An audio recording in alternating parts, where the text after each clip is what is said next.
તો સરકારના નિર્ણયને લઈને કોંગ્રેસ પ્રવક્તાએ આક્ષેપ કર્યા છે કે મળતિયાઓને ફાયદો કરાવવા માટે આ નિર્ણય લેવામાં આવ્યો છે। મનીષ દોશી દ્વારા આક્ષેપ કરવામાં આવ્યા।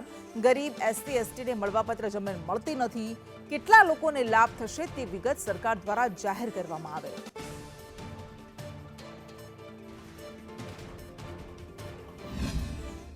गरीब माणस खास કરીને વિચરતી ને વિમુક્ત જાતિ, અનુસૂચિત જાતિ, અનુસૂચિત જનજાતિ અને મળવાપાત્ર જમીનના અધિકાર ન મળે।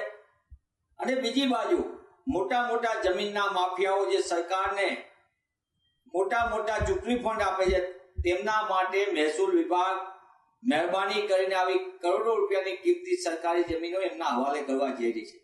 ત્યારે મારી આપના માધ્યમથી સીધી માંગ છે કે ભાજપાની સરકારમાં નીતિને નિયત હોય તો તાત્કાલિકપણે જાહેરાત કરે કે ગુજરાતમાં નાના લોકો જેઓ સરકારી મિલકતની નાની વસ્તુમાં ભાડાપટ્ટી ઉપર છે, નાનો દુકાનદાર હોય કે અન્ય હોય, નાની મિલકત ધારકો કેટલા છે ભાડાપટ્ટા ઉપર અને આ નિયમથી એને કેટલો લાભ થશે, મોટી મિલકતો વાળા કેટલા છે અને કોની સાથે સંકળાયેલા છે, કરોડો રૂપિયાની સરકારી પ્લોટો ઉપર ભાડાપટ્ટે રાખીને એ લાભાર્થી વર્ગ કોણ છે અને એનાથી કમલમમાં કેટલા કાળા નાણાં જમા થાય છે, આ તમામ ગુજરાતની જનતા જાણવા માંગે છે।